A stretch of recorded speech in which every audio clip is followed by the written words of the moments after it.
وَإِذِ ابْتَلَى إِبْرَاهِيمَ رَبُّهُ بِكَلِمَاتٍ فَأَتَمَّهُنَّ قَالَ إِنِّي جَاعِلُكَ لِلنَّاسِ إِمَامًا। আল্লাহ পাক বলেন, আমি আমার খলিল ইব্রাহিম আলাইহিস সালামকে অনেকগুলো বিষয় দ্বারা আমি পরীক্ষা করেছি। ইব্রাহিম আলাইহিস সালাম প্রত্যেকটি বিষয়ে তিনি গোল্ডেন এ প্লাস পেয়ে তিনি পাশ করেছেন। আমি এত খুশি হয়ে গেলাম, আর আমি আমার খলিল ইব্রাহিমকে জানায়া দিলাম, ইন্নী জাইলুকা লিন্নাসি ইমামা। আল্লাহু আকবার। আমি তোমাকে জাতির ইমাম বানালাম, আমি তোমাকে জাতির পিতা বানালাম। এই ইমাম শব্দের এক অর্থ হচ্ছে পিতা, এক অর্থ হচ্ছে নেতা, আর এক অর্থ হচ্ছে ইমাম। ইব্রাহিম আলাইহিস সালামকে জাতির নেতা বানানো হয়েছে, এখানে আমরা নেতা শব্দটাই গ্রহণ করব। ইব্রাহিম আলাইহিস সালাম আমাদের নেতা, গোটা মুসলিম মিল্লাতের নেতা হচ্ছেন ইব্রাহিম আলাইহিস সালাম। ইব্রাহিম আলাইহিস সালাম এমনি এমনি নেতা হন নাই। একটু খেয়াল করে দেখবেন, আমাদের দেশে যারা এমনি এমনি যারা নেতা হয় এদেরকে বলে হাইব্রিড নেতা। কি নেতা? ভালো নেতারা কোনোদিন কোরআনের মাহফিলে বাধা দেয় না, কোরআনের মাহফিলে বাধা দেয় হাইব্রিড নেতারা। ঠিক কিনা? অল্প সময়ের মধ্যে লাইমলাইটে আসতে চায়। ঠিক কিনা বলেন? ঠিক কিনা বলেন? এই যে উনিও তো এই এলাকার নেতা, নেতা না? কোনোদিন আপনাদের এলাকায় কোরআনের মাহফিলে বাধা দিছে? দিছে। বরং ওনার জন্য আজকে এখানে চেয়ার দরকার ছিল, কিন্তু উনি চেয়ারে বসেন নাই, একেবারে নিচে বসে কোরআনের মাহফিলে তিনি কোরআন শ্রবণ করছেন। এমন নেতাই তো দরকার।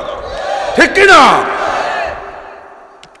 তাহলে কোরআনের মাহফিলে ভালো নেতারা কোনোদিন কোরআনের মাহফিলে বাধা দেয় না, কারণ এরা নেতা এত সহজে হয় নাই, অনেক জ্বলে পুড়ে নেতা হয়েছে।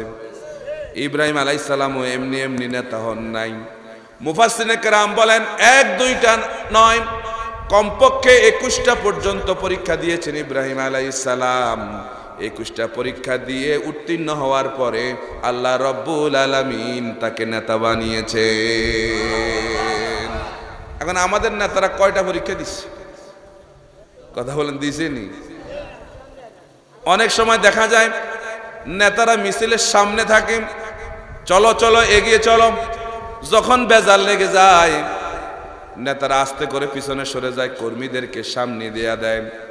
এমন নেতা খুব কম পাওয়া যায়, যে সামনে থেকে মোকাবেলা করে, এমন নেতা খুব কম পাওয়া যায়। ঠিক কিনা? এদের চিন্তা হলো, এদের একটা থিওরি আছে। এই নেতাদের থিওরি হচ্ছে খাওয়ার আগে মারার পরে, মাইরের শেষে আর খাওয়ার আগে। এটা হলো এদের থিওরি। যেখানে খাবার আছে সেখানে সবার আগে, আর যেখানে মায়ের আছে সেখানে সবার শেষে। এরকম নেতা আমাদের দেশে আছে না নাই? কিন্তু ইব্রাহিম আলাইহিস সালাম কেমন নেতা ছিলেন, আজকে তার কিছু গুণাবলী আমরা জানার চেষ্টা করব ইনশাআল্লাহ। বলি ইনশাআল্লাহ। এটা জানার আগে আমরা ইব্রাহিম আলাইহিস সালাম কিভাবে পৃথিবীতে আসলেন, কখন আসলেন, সেই ইতিহাসটা আমরা সংক্ষেপে একটু জানতে চাই। ঠিক কিনা? ইব্রাহিম আলাইহিস সালাম এসেছেন, তিনি হচ্ছেন হযরত নূহ আলাইহিস সালামের 11তম অধস্থন পুরুষ। অর্থাৎ নূহ আলাইহিস সালামের 11তম পুরুষ হচ্ছে হযরত ইব্রাহিম আলাইহিস সালাম। নূহ আলাইহিস সালাম থেকে 2000 বছর পরে ইব্রাহিম আলাইহিস সালাম তিনি পৃথিবীতে এসেছেন। হযরত সালেহ আলাইহিস সালামের 200 বছর পরে ইব্রাহিম আলাইহিস সালামের আগমন ঘটেছে, এবং ঈসা আলাইহিস সালাম থেকে 1700 বছর আগে ইব্রাহিম আলাইহিস সালাম পৃথিবীতে আসছেন। তিনি হচ্ছেন আবুল আম্বিয়া। ইব্রাহিম আলাইহিস সালাম আবুল আম্বিয়া, সমস্ত নবীদের পিতা হচ্ছেন ইব্রাহিম আলাইহিস সালাম। অর্থাৎ নূহ আলাইহিস সালামের পরে আর কোনো নবী আসেন ইব্রাহিম আলাইহিস সালামের আগে। এরপরে ইব্রাহিম আলাইহিস সালাম থেকে শুরু হয়েছে সমস্ত নবীদের পরবর্তী প্রজন্ম। সমস্ত নবীরা ইব্রাহিম আলাইহিস সালাম থেকে এসেছেন। এজন্যে বলা হয় যে ইব্রাহিম আলাইহিস সালামকে বলা হয় আবুল আম্বিয়া, অর্থাৎ সমস্ত নবীদের বাবা ছিলেন ইব্রাহিম আলাইহিস সালাম। ইব্রাহিম আলাইহিস সালাম থেকে দুইটা ধারা দুই দিকে ছড়িয়ে গেছে। ইব্রাহিম আলাইহিস সালামের স্ত্রী ছিলেন 4 জন। কয়জন? তবে আমরা 2 জনের কথা বেশি জানি, ঠিক কিনা? প্রথম স্ত্রীর নাম ছিল সারা, বিবি সায়রা আলাইহিস সালাম, ঠিক কিনা? আর দ্বিতীয় স্ত্রীর নাম ছিল হাজরা আলাইহিস সালাম, যাকে বলা হয় হাজর আলাইহিস সালাম। এই 2 জন ছিল স্ত্রী। হাজরা আলাইহিস সালাম থেকে এসেছেন হযরত ইসমাঈল আলাইহিস সালাম, এবং সেখান থেকে আমাদের নবী মুহাম্মদুর রাসূলুল্লাহ সাল্লাল্লাহু আলাইহি সাল্লাম পৃথিবীতে এসেছেন। তিনি মক্কা এবং তার আশেপাশে এই অঞ্চলে আবাদ করেছেন হযরত ইসমাঈল আলাইহিস সালাম, এবং সেখান থেকে মুহাম্মদুর রাসূলুল্লাহ পৃথিবীতে এসেছেন। আর বিবি সায়রা থেকে এসেছে হযরত ইসহাক আলাইহিস সালাম, এবং সেই ইসহাক আলাইহিস সালাম সহকারে তারা ছিলেন কেনান। কোথায়? ফিলিস্তিনে। ফিলিস্তিনের একটা জায়গার নাম ছিল কেনান, যেটাকে বর্তমানে খালিলি বলা হয়। ইব্রাহিম আলাইহিস সালামের কারণে সেই জায়গাটার নাম হয়েছে খালিলি। সেই জায়গায় ইব্রাহিম আলাইহিস সালামের প্রথম স্ত্রী সায়রা আলাইহিস সালাম সহকারে সেখানে বসবাস করেছেন। সেখান থেকে ইসহাক আলাইহিস সালাম, ইয়াকুব আলাইহিস সালাম, ইউসুফ আলাইহিস সালাম, এরপরে দাউদ আলাইহিস সালাম, সুলাইমান আলাইহিস সালাম সহকারে সমস্ত নবী এবং রাসূলুল্লাহ সেই ধারায় তারা এসেছেন পৃথিবীতে, এবং তারা প্রত্যেকে তাওহীদের পক্ষে মানুষদেরকে দাওয়াত দিয়েছেন। সুবহানাল্লাহ বলেন। আর ইসমাঈল আলাইহিস সালাম থেকে এসেছেন মুহাম্মদুর রাসূলুল্লাহ সাল্লাল্লাহু আলাইহি সাল্লাম, মক্কা এবং তার আশেপাশে এতদ অঞ্চলের মানুষদেরকে তাওহীদের দাওয়াত দিয়েছেন। ইব্রাহিম আলাইহিস সালামের বাবার নাম ছিল আজার, আমরা সকলে জানি কি নাম ছিল, তবে তার মূল নাম আজর ছিল না, মূল নাম ছিল তরেক। এখন আজর হলো কেমনে? ওই যে কলার ছড়া মাথায় নিয়ে রাস্তা দিয়ে হেঁটে যায়, লোকেরা বলে এই কলা, এই কলা, বেটার নাম কি কলা। এরপর রাস্তা দিয়ে খালি রিক্সা একটা যায়, লোকেরা বলে এই খালি, এই খালি, বেটার নাম কি খালি। অর্থাৎ এই লোকটা যে কাজটা করতেছে, এখন লোকেরা তার নাম জানে না, না জানার কারণে ওই নামে ডাকে। তো ইব্রাহিম আলাইহিস সালামের বাবার নাম ছিল তরেক। সে সবসময় আজর নামক একটা মূর্তি তার কাঁধের মধ্যে থাকতো। এই মূর্তিটা সে যেখানে যাইতো সেখানে নিয়ে যাইতো, কাঁধের উপর থাকতো। তো লোকেরা একদিন তাকে এই মূর্তির নামে তাকে ডাক দেওয়া শুরু করলো। তো সেই থেকে তার নাম হয়ে গেল আজার। আল্লাহ পাক যেহেতু এই নামে সেই পরিচিত ছিল সমাজে, কোরআনুল কারিমে আজর নামে ঢুকাইয়া দিছে। আর ইব্রাহিম আলাইহিস সালামের মায়ের নাম ছিল উমাইলা। মায়ের নাম কি ছিল? উমাইলা। কিছু নতুন তথ্য আপনারা আজকে পাবেন ইনশাআল্লাহ। ভাইরা, ইব্রাহিম আলাইহিস সালাম তিনি জন্মগ্রহণ করেছেন ইরাক, পশ্চিম ইরাকের বাবেল শহরে। পশ্চিম ইরাকের বাবেল শহরে, এখন যেটাকে বাগদাদ বলা হয়, এটা ছিল বাবেল শহর। তো সেই শহরে ইব্রাহিম আলাইহিস সালাম জন্মগ্রহণ করেছেন। তিনি পৃথিবীতে আসবেন, নমরুদ কিন্তু আগ থেকে বাধা দিয়েছিল, ঠিক কি না? নমরুদ একদিন স্বপ্নে দেখল কোথা থেকে ছোট্ট একটা ছেলে এসে তার সিংহাসন তার থেকে দখল করে নিয়ে গেল। সকালবেলায় নমরুদ তার সভাসদ বর্গদেরকে ডাক দিল, সকলকে, আর সবাইকে বলল, শোনো, গত রাতে আমি এক আজীব স্বপ্ন দেখেছি। আমি দেখলাম ছোট্ট একটা বাচ্চা এসে আমার হাত থেকে সিংহাসনের চাবি নিয়ে গেছে। এবার তোমরা এই স্বপ্নের তাবির বলো যে স্বপ্নটা কি হতে পারে। রাজ্যের লোকেরা গণকদেরকে আহ্বান করলো। গণকরা একে একে এসে এক এক কথা বললো। একজনে এসে বলল যে জাহাপনা, আমার তো মনে হয় অদূর ভবিষ্যতে এমন একটা সন্তান পৃথিবীতে আসবে যে সন্তান আপনার ক্ষমতা নিয়ে যাবে। এখন নমরুদ ভয় পাইছে কিনা? পাইছেনি ভয়? পৃথিবীতে নমরুদের উত্তরসূরিদেরও এই ভয়, যে ক্ষমতা ছিনিয়ে নেওয়ার ভয় আছে না নাই? আছে কিনা? নমরুদ চেয়েছিল চিরকাল চেয়ারে বসে থাকবে, কিন্তু কোনোদিনও সম্ভব হয় নাই। চিরকাল কেউ চেয়ারে বসে থাকতে পারে না। আজকে যে আমি যে চেয়ারে বসছি, আমি কি বসে থাকতে পারবো নাকি? আমার সময় কতক্ষণ? সর্বোচ্চ 1 ঘন্টা, এরপরে চেয়ার ছাড়া লাগবে কিনা। এটাই পৃথিবীর নিয়ম, যে যে চেয়ারে বসছো কিনা একদিন না একদিন তোমাকে চেয়ার ছেড়ে দিতে হবে। এই পৃথিবীতে শুধুমাত্র একটা চেয়ার স্থায়ী, সেই চেয়ারের মালিক হচ্ছেন কে? ঠিক কিনা? আর কোন চেয়ার স্থায়ী না। যে বা যারা আমরা চেয়ারেই বসি না কেন, আমাদেরকে একদিন না একদিন চেয়ার ছেড়ে দেওয়া লাগবে, এটা চিন্তা রাখতে হবে। তাহলে আর তার দ্বারা সমাজে কোনো অন্যায় কাজ করা সম্ভব হবে না। নমরুদ ঘোষণা করে দিল, আজ থেকে কোনো পুরুষ তার স্ত্রীর সঙ্গে মিলিত হতে পারবে না, এই সন্তান পৃথিবীতে আসতে দেবে না। কোনো পুরুষ তার স্ত্রীর সঙ্গে মিলিত হবে না। সমস্ত পুরুষদেরকে নমরুদ তার জেলখানার মধ্যে বন্দী করে রাখলো, কোনো পুরুষ তার স্ত্রীর সঙ্গে মিলতে পারবে না। নমরুদের প্রধান পুরোহিত ছিল আজার। কে ছিল প্রধান পুরোহিত? আজার, ইব্রাহিম আলাইহিস সালামের বাবা। সে ছিল প্রধানমন্ত্রী, অর্থাৎ মন্ত্রী পরিষদের প্রধান ছিল আজার। এখন আইন কি সবার জন্য এক নেই? কথা বলেন না। আইন হলো জনগণের জন্য, নেতাদের জন্য কিসের আইন? কি কথা ঠিক না ঠিক? ওই যে আইনের জ্বালায় আমাদের দেশে একটা কথা বলে যে পাটা পুতার ঘষাঘষি মরিচের দফা শেষ। এখন তাদের ঘষাঘষিতে আমাদের জনগণের অবস্থা শেষ। কথা ঠিক কি না? আমরা তো এমন দেশ চাই নাই। আমরা চেয়েছি এদেশের মানুষ দুমুঠো ভাত খাবে, চলবে, শান্তিতে চলবে, এদেশের মানুষের উপর শান্তি আসবে। কারণ আমাদের দেশে সম্পদের কোনো অভাব নাই, আমাদের দেশে একটার অভাব আছে, সেটা হচ্ছে সৎ এবং যোগ্য নেতৃত্বের অভাব। ঠিক কি না? নমরুদের প্রধান পুরোহিত আজর, তার তো কোনো আইন নাই।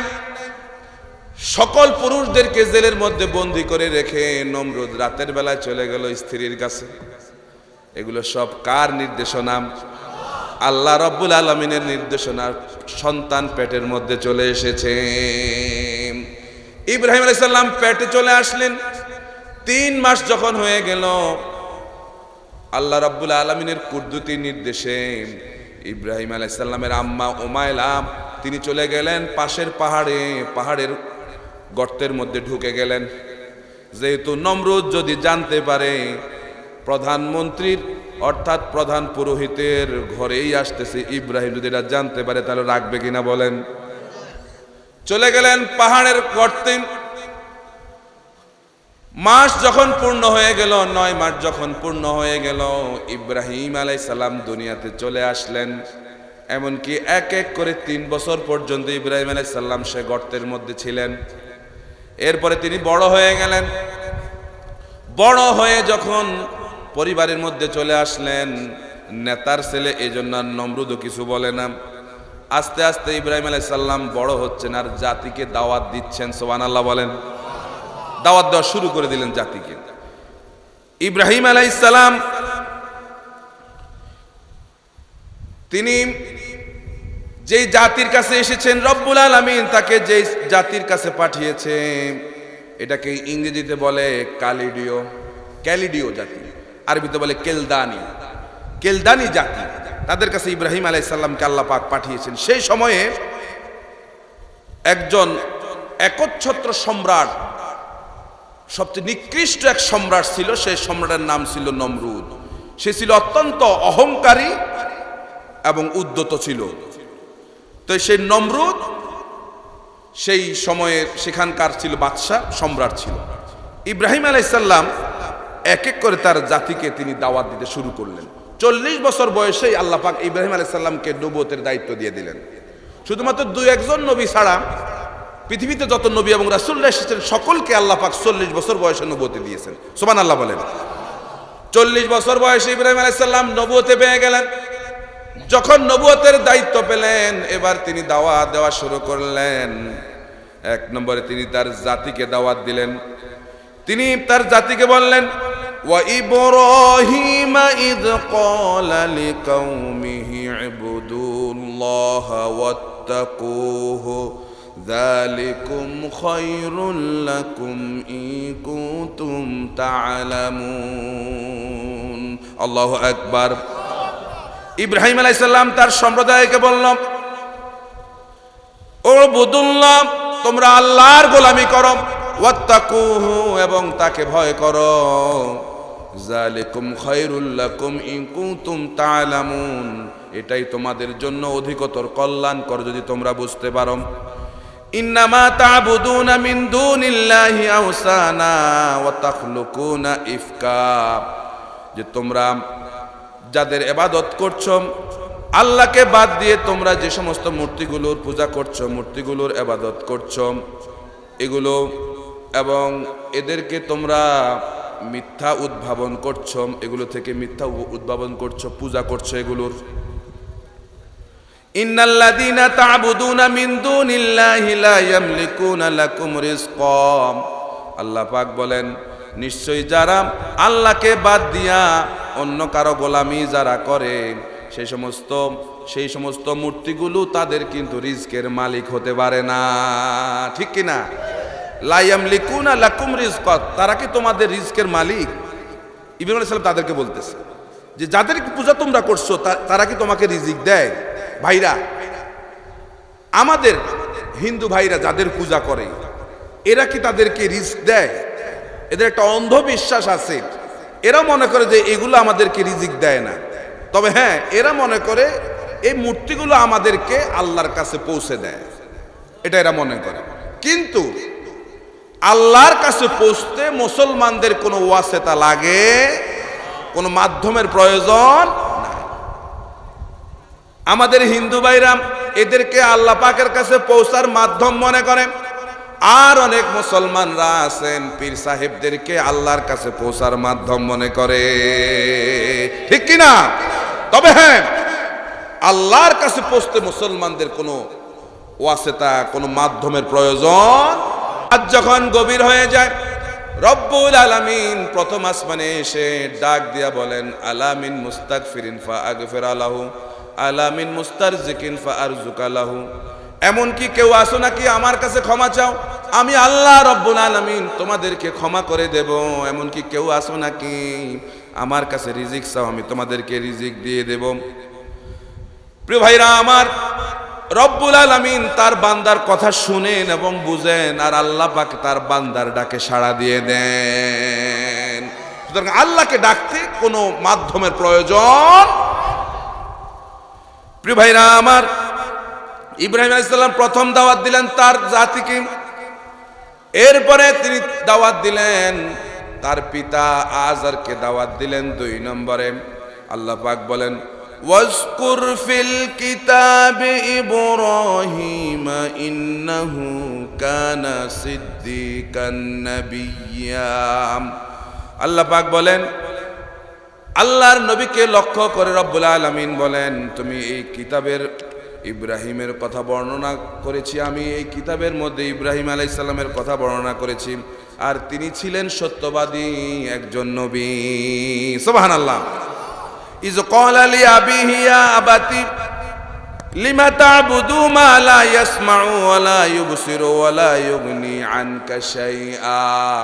ইব্রাহিম আলাইহিস সালাম তার পিতাকে বললেন, হে আমার পিতা, লিমা তা'বুদু, কেন তোমরা এগুলোর পূজা করছো, কেন আপনি মূর্তির পূজা করছেন? মা লা ইয়াসমাউ, যে শুনেও না, শুনে, ওয়ালা ইউবসিরু, যে দেখেও না, ওয়ালা ইউগনি আনকা শাইআ, যে কিছুই করতে পারে না, যে তোমার কোনো উপকারে আসে না, এগুলোর ইবাদত কেন করো? কে বলতেছে? ইব্রাহিম আলাইহিস সালাম কাকে বলতেছে? তার বাবাকে। চিন্তা করেন, বাবা যদি বিপদগামী হয়, সেই বাবাকে ছেলের দায়িত্ব, সেই বাবাকে দাওয়াত দিয়ে হকের পক্ষে আনা। ঠিক কিনা? ইব্রাহিম আলাইহিস সালাম থেকে সমস্ত ছেলেদের, সমস্ত যুবকদের এই শিক্ষা গ্রহণ করতে হবে। কিভাবে দাওয়াত দিবেন বাবাকে, সেটা আমরা ইব্রাহিম আলাইহিস সালামের কাছ থেকে শিখবো। ঠিক কিনা? তিনি এবার বললেন, ইয়া আবাতি ইন্নী ক্বাদ জাআনি মিনাল ইলমি মা লাম ইয়াতিকা ফাত্তাবি'নি আহাদিকা সিরাতান সাবিয়্যা। ইব্রাহিম আলাইহিস সালাম বলেন, হে আমার পিতা, আমার কাছে এমন এক ইলম এসেছে যেটা আপনার কাছে নাই। আমার কাছে এমন এক ইলম এসেছে। কার কাছ থেকে? কার কাছ থেকে? আমার কাছে এমন এক ইলম এসেছে আল্লাহ রাব্বুল আলামিনের কাছ থেকে, যেটা আপনার কাছে নেই। ফাত্তাবি'নি, সুতরাং আমার অনুসরণ করুন। অনেক সময় বাবার চাইতে সন্তান যদি আলেম বড় হয়, তাহলে বাবার সন্তানকে অনুসরণ করা লাগে কিনা বলেন? সন্তানের কথা শুনতে হয় কিনা বলেন?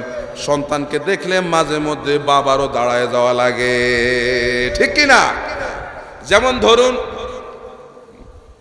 আপনাদের চাঁদপুরের ডিসি আপনাদের এলাকায় দাওয়াত করলেন, এখানে এক জায়গায় দাওয়াত করলেন, ডিসি সাহেব বিরাট প্রোগ্রাম। সেই প্রোগ্রামে ডিসির বাবাও স্বয়ং বসা, ডিসির বাবা বসা আছে। এখন ডিসি সাহেব আসছে, আসার সঙ্গে সঙ্গে সবাই দাঁড়ায় গেল ডিসির সম্মানার্থে, ঠিক কিনা? এখন বাবা চিন্তা করলে এই তো আমার ছেলে, দাঁড়ানোর দরকার কি? এই চিন্তা করার সুযোগ আছে নাকি? কথা বলেন, সুযোগ আছে নাকি? আর মেয়ে ছেলে আছে তোমার বাড়িতে, এখানে সবাই যখন তোমার ছেলেকে সম্মান দিছে, তোমারও ছেলেকে সম্মান দেওয়া লাগবে, ঠিক কিনা?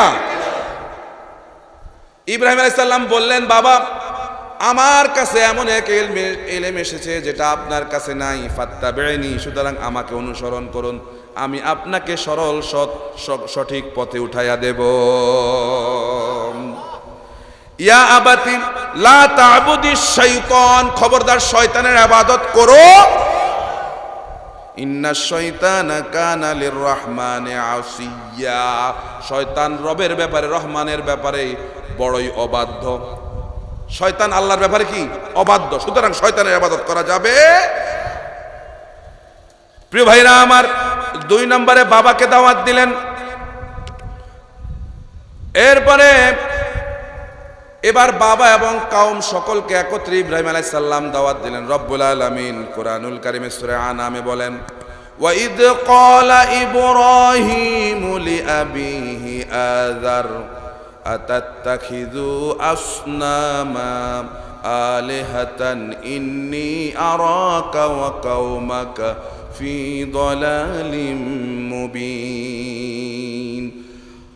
ইব্রাহিম আলাইহিস সালাম বললেন, বাবা, আমি আপনাকে, আপনি যাদের পূজা করছেন, যাদেরকে আপনি গ্রহণ করে নিয়েছেন রব হিসাবে, যাদেরকে আপনি প্রভু হিসাবে গ্রহণ করেছেন, আমি দেখতেছি ইন্নী আরাকা ওয়া কওমাকা ফি দালালিম মুবিন, আমি দেখতেছি আপনি এবং আপনার কওম স্পষ্ট ভ্রান্তির মধ্যে আছেন, ভুলের মধ্যে আছেন। কে বলতেছে? ইব্রাহিম আলাইহিস সালাম। ইব্রাহিম আলাইহিস সালাম এই দাওয়াতগুলো কি নবুয়তের আগে দিচ্ছেন না পরে দিচ্ছেন? কথা বলো না, পরে। নবুয়ত পাওয়ার পরেই তো দাওয়াত দিচ্ছে। তাহলে আগের অবস্থার পরের অবস্থা এক না। এখন যখন ইব্রাহিম আলাইহিস সালাম নবুয়তের চশমা লাগাইছেন, এখন দেখলেন যে বাবা এবং তার কওম কোথায় যাচ্ছে? জাহান্নামের দিকে যাচ্ছে। এজন্য তিনি বললেন, আমি আপনাকে এবং আমার সম্প্রদায়কে দেখছি সবাই জাহান্নামের দিকে যাচ্ছেন। ইব্রাহিম আলাইহিস সালাম যখন তার বাবাকে এবং সম্প্রদায়কে এভাবে করে দাওয়াত দিলেন, এখন এই বিষয়টা বাবা এবং সম্প্রদায়ের ফেস্টিজের মধ্যে একটা আঘাত আনছে। ফেস্টিজ আছে না?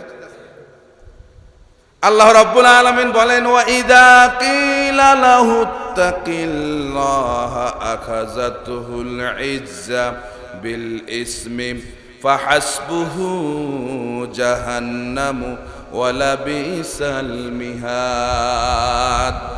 আল্লাহ পাক বলেন, যখন তাদেরকে বলা হয় আল্লাহকে ভয় করো, তখন তাদের সম্মান তাদেরকে পাপের দিকে এগিয়ে নিয়ে যায়।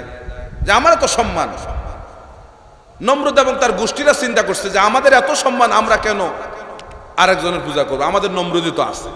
তাদের সম্মান তাদেরকে পাপের দিকে নিয়ে যায়। ইব্রাহিম আলাইহিস সালামের পিতার সে চিন্তা করলো, আমি হলাম মন্ত্রী, আমি ইব্রাহিমের মালিকের ইবাদত কেন করব? আমার মালিকও তো আছে। তাদের পাপ তাদেরকে জাহান্নামের দিকে নিয়ে যায়, ঠিক কিনা? যখন খেয়াল করে দেখবেন আমাদের দেশে অনেক এমন আছে, আমরা আলেম ওলামারা যে কথাগুলো বলি, কিছু নেতারা আছে তারা চিন্তা করে আলেমরা হইল 2 টাকার মৌলবি, আমাদেরকে এরকম করে। বলেনি? আরে বেটা, এই আলেমরা যদি না থাকতো তাহলে তোমার জন্মটা বৈধ হইতো না।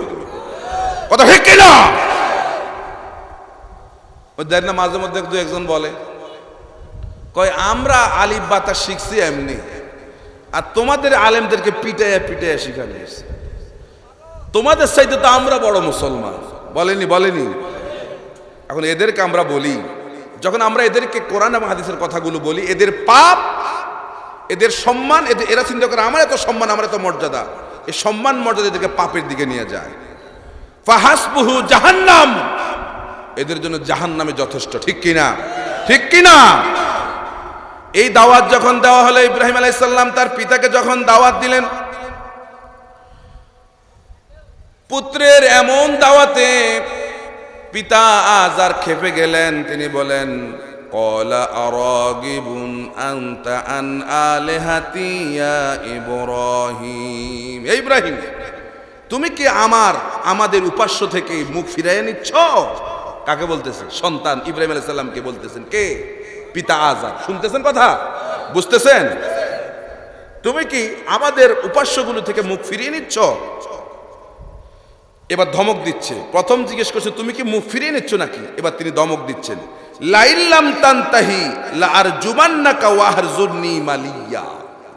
যদি তুমি আমাদের উপাস্য থেকে মুখ ফিরায়া নাও, তাহলে আমি তোমাকে পাথর মেরে হত্যা করব। কে বলতেছে? বাবা। কাকে বলতেছে? ছেলেকে। আযার তার সন্তান ইব্রাহিম আলাইহিস সালামকে বলতেছে, যদি আমাদের এই মূর্তিগুলো থেকে যদি তুমি যদি মুখ ফিরায়া নাও, তাহলে লাআরজুমান্নাকা, আমি অবশ্যই তোমাকে রজম করব, মানে পাথর মেরে নিক্ষেপ করব, হত্যা করব। ওয়াহজুরনি মালিয়া, এবং তোমাকে আমি দেশ থেকে বিতাড়িত করে দেব। আজকের সন্তানরা চিন্তা করেন, আমরা যারা সন্তানরা আছি, যারা আমাদের বাবারাও আছে, অনেক সময় বাবা যদি একটু বিপরীতমুখী হয়, বাবাকে দাওয়াত দিলে বাবা এমন কথা বলতে পারে, যদি আমাকে যদি আর কোনোদিন যদি এই ধরনের কোনো কথা বলো, তাহলে বাড়ি থেকে বের করে দেব। এখন এই কথা বলে দিলে কি দাওয়াত বন্ধ করে দিবেন? দাওয়াত বন্ধ করে দেব না। বাবাকে এই কথা বলছে কেন? বাবার গায়ে শক্তি না, আমার গায়ে শক্তি আছে, বাবাকে থাপ্পড় মারবো এরকম? বাবাকে মারামারি করব না। কি করব? ইব্রাহিম আলাইহিস সালাম শিক্ষা দিলেন জাতিকে। কেন চলে না? ইব্রাহিম আলাইহিস সালাম বলেন, ক্বালা সালামুন আলাইকা, সালামুন আলাইকা। ইব্রাহিম আলাইহিস সালাম এবার বললেন, বাবা আপনার উপর শান্তি বর্ষিত হোক। বাবা মুশরিক, অথচ ইব্রাহিম আলাইহিস সালাম তার বাবাকে বলতেছেন যে আপনি ভালো থাকেন। সাআস্তাগফিরু লাকা রব্বি, আমি আমার রবের কাছে আপনার জন্য ক্ষমা প্রার্থনা করব। আল্লাহু আকবার বলেন। যে আমার রব আমাকে কোনোদিন অবশ্যই ফিরাইয়া দেবেন না। ইব্রাহিম আলাইহিস সালাম বলেন, আমি আমার রবের কাছে দোয়া করব আপনার জন্যে। তবে হ্যাঁ, আল্লাহর রাসূল সাল্লাল্লাহু আলাইহি সাল্লাম তার চাচার জন্য দোয়া করেছিলেন, কিন্তু আল্লাহ পাক নিষেধ করছেন, খবরদার কোন মুশরিকের জন্যে দোয়া করতে পারবেন না। কারণ হচ্ছে, ইন্নাকা লা তাহদি মান আহবাবতা, হাবিব আপনি যাকে ভালোবাসেন তাকে আপনি হেদায়েত দিতে পারবেন না। সুতরাং হেদায়েতের মালিক দুনিয়ার কেউ না, হেদায়েতের মালিক হচ্ছেন মহান আল্লাহ। ঠিক কিনা? প্রিয় ভাইরা আমার, এবার ইব্রাহিম আলাইহিস সালাম সমস্ত সম্প্রদায়ের কাছে দাওয়াত নিয়ে গেলেন। এবার সকলকে দাওয়াত দিলেন। এরা যারা ছিল, এরা ছিল মূর্তি পূজারীদেরকে ইব্রাহিম আলাইহিস সালাম দাওয়াত দিলেন। কোরআনুল কারিমের সূরা আম্বিয়ায় ঘটনাটা এভাবে এসেছে। আমি বলতে গেলে সময় অনেক দীর্ঘ লাগবে, এজন্য আমি এই দাওয়াতটা না বলে সামনের দিকে চলে যাই। ইব্রাহিম আলাইহিস সালাম দাওয়াত দিয়েছেন জাতিকে। তার দাওয়াতের পরিপ্রেক্ষিতে কিছু সমস্যা সমাজে সৃষ্টি হয়ে গেছে। এখন সমাজ ইব্রাহিম আলাইহিস সালামের দাওয়াতে এদিক সেদিক হয়ে গেছে। ঠিক কিনা? ইব্রাহিম আলাইহিস সালাম এদের থেকে মুখ ফিরায় নিয়ে এবার দাওয়াত দিলেন তারকা পূজারী যারা, তাদেরকে। প্রথম দাওয়াত দিলেন কাদেরকে? মূর্তি পূজারীদেরকে। এরপরে দাওয়াত দিলেন তারকা পূজারীদেরকে। সেই সময় কিছু লোক মূর্তির পূজা করত, আর কিছু করত তারকা পূজা। এখন তারকা পূজারীদেরকে কিভাবে দাওয়াত দিবেন? মূর্তি পূজারীদেরকে ইব্রাহিম আলাইহিস সালাম যেভাবে দাওয়াত দিলেন, তারকা পূজারীদেরকে এভাবে দাওয়াত দিতে পারবেন না। এদেরকে দাওয়াত দিতে হবে বিজ্ঞানসম্মত দাওয়াত, এমন দাওয়াত দিবেন যাতে করে তারা হতভম্ব হয়ে যায়। এই দাওয়াতের কৌশলকে শিক্ষা দিলেন ইব্রাহিম আলাইহিস সালাম। সম্পর্কে রব্বুল আলামিন বলেন, وَكَذَلِكَ نُرِي إِبْرَاهِيمَ مَلَكُوتَ السَّمَاوَاتِ وَالْأَرْضِ وَلِيَكُونَ مِنَ الْمُوقِنِينَ। আল্লাহ পাক বলেন, আমি ইব্রাহিম আলাইহিস সালামকে ভূমণ্ডল এবং নবমণ্ডল, চন্দ্র সূর্য গ্রহ নক্ষত্র galaxy milky way black hole যত কিছু আছে সব কিছু আমি আমার খলিল ইব্রাহিম আলাইহিস সালামকে দেখালাম, যাতে করে এই জন্যে যাতে করে সে দৃঢ় বিশ্বাসী হতে পারে। সুবহানাল্লাহ। কারণ তিনি তারকা পূজারীদেরকে দাওয়াত দেবেন। এখন তারকা পূজারীদেরকে দাওয়াত দিতে হলে তারকার জ্ঞান, এরপর নক্ষত্রের জ্ঞান, এরপরে milky way galaxy black hole সূর্য চন্দ্র গ্রহ নক্ষত্র এই সমস্ত জ্ঞান থাকা লাগবে কিনা? লাগবে কিনা? আল্লাহ পাক এক এক করে সমস্ত কিছু ইব্রাহিম আলাইহিস সালামকে দেখায়া দিলেন। সুবহানাল্লাহ বলেন। এবার যখন দেখায়া দিলেন, ইব্রাহিম আলাইহিস সালাম তারকা পূজারীদের কাছে গিয়া অভিনব কায়দায় দাওয়াত শুরু করে দিল। ফালাম্মা জান্না আলাইহিল লাইলু রাআ কাওকাবান ক্বালা হাযা রাব্বি। ইব্রাহিম আলাইহিস সালাম দাওয়াত দিলেন এইভাবে, যখন সন্ধ্যা হয়ে গেল, রাত যখন হয়ে গেল, আকাশে তারকা উদিত হয়ে গেছে। এই তারকা দেখে ইব্রাহিম আলাইহিস সালাম বললেন, হাযা রব্বি, এটা আমার রব। হাযা রব্বি, এই কথা বলার সঙ্গে সমস্ত তারকা পূজারীরা তারকার দিকে তাকাইছে। তাকাইছে না? কথা বলে তাকাইছে কিনা? হাযা রব্বি, এটা আমার রব। অনেকে বলে এই ঘটনাটা ইব্রাহিম আলাইহিস সালামের শিশুকালে ঘটেছে। না, শিশুকালের কথা না, এটা নবুয়ত প্রাপ্তির পর। এটা হচ্ছে ইব্রাহিম আলাইহিস সালামের দাওয়াতের নতুন কৌশল, তারকা পূজারীদেরকে কিভাবে দাওয়াত দিবেন। তিনি বলেন, হাযা রব্বি, এটা হচ্ছে আমার রব। ফালাম্মা আফালা ক্বালা লা উহিব্বুল আফিলিন। এই তারকাগুলো যখন গভীর রজনীতে তারকাগুলো যখন অস্তমিত হয়ে গেল, ইব্রাহিম আলাইহিস সালাম বলেন, যে জিনিস অস্তমিত হয়ে যায় এটা কোনোদিন আমাদের রব হতে পারে না। উপস্থিত সমস্ত তারকা পূজারীদের মনের মধ্যে এটা দাগ কাটছে কিনা, যে আমরা এগুলোর পূজা করি, এগুলো আমরা রব মনে করি। এখন এগুলো যখন অস্তমিত হয়ে গেল, যে জিনিস অস্তমিত হয়ে যায় এটা কেমনে রব হয়, ঠিক কিনা? এরপরে আবার তিনি আরেক রাতে দেখলেন, ফালাম্মা রাআল কমারা বাযিগা ক্বালা হাযা রাব্বি। এবার পরের রাতে যখন ইব্রাহিম আলাইহিস সালাম দেখেন আকাশে ঝলঝলে চাঁদ, পূর্ণিমার চাঁদ যেন ঝলসানো রুটি, ঠিক কিনা? আকাশে যখন ঝলঝলে চাঁদ দেখছে, ইব্রাহিম আলাইহিস সালাম বলছেন, হাযা রব্বি। এখন তারকা পূজারীরা সব আইসা তারকা চাঁদের দিকে তাকায় দেখে, হাযা রব্বি। তারা তো মনে করছে সত্যি এটা আমার রব, ঠিক কিনা? এরপরে ফালাম্মা আফালা ক্বালা লা ইল্লাম ইয়াহদিনি রব্বি লাআকুনান্না মিনাল কওমিদ দাল্লিন। আল্লাহু আকবার। এরপরে তিনি বললেন, যেই চাঁদ অস্তমিত হয়ে যায় এটা কোনোদিনও আমাদের রব হতে পারে না। ওগো আল্লাহ, তুমি যদি আমাদেরকে পথ না দেখাও তাহলে তো আমরা ক্ষতিগ্রস্ত হয়ে যাব। এরপরে সর্বশেষ দিনের বেলায় ইব্রাহিম আলাইহিস সালাম আকাশের সূর্যের দিকে তিনি যখন তাকালেন, আল্লাহ পাক বলেন, সূর্যটা দেখছেন কিনা আপনারা? দেখছেন না সূর্য? যারা জবাব দেন বলে জীবনে সূর্যও দেখেন। আগামীকাল ভোরবেলায় যেটা উঠবে সেটাই তো সূর্য। এই সূর্য তো খুব ছোট, বড় আসেনি। কিরকম বড় হবে? এরকম, হ্যাঁ। পৃথিবী থেকে 9 কোটি 13 লক্ষ গুণ বড়। শুধু 13 লক্ষ গুণ না, 9 কোটি 13 লক্ষ গুণ বড়। আল্লাহু আকবার বলেন। একটু চিন্তা করেন, এই ব্যাপারে আপনাদেরকে ধারণা দিই যে সূর্য পৃথিবী থেকে 9 কোটি 13 লক্ষ গুণ বড়। মিল্কি ওয়ের মধ্যে, গ্যালাক্সির মধ্যে এরকম অসংখ্য তারকা আছে, যে তারকাগুলো, যেই সূর্য পৃথিবী থেকে 9 কোটি 13 লক্ষ গুণ বড়, এরকম কয়েক কোটি সূর্য খেয়ে হজম করতে পারবে। গ্যালাক্সির মধ্যে এরকম অসংখ্য তারকা আছে। আল্লাহু আকবার। আর আপনি দুনিয়ায় বসে লাফান, হ্যাঁ? ক্ষমতা কদ্দুর আসলে এন করেনগে ত্যান করেনগে, লাঠি কি আন্দার মুগুর বরেঙ্গে, কত কিছু আপনি করেন। অথচ সূর্যের দিকে একটু তাকায়া দেখেন না যে সূর্যটা কত বড়।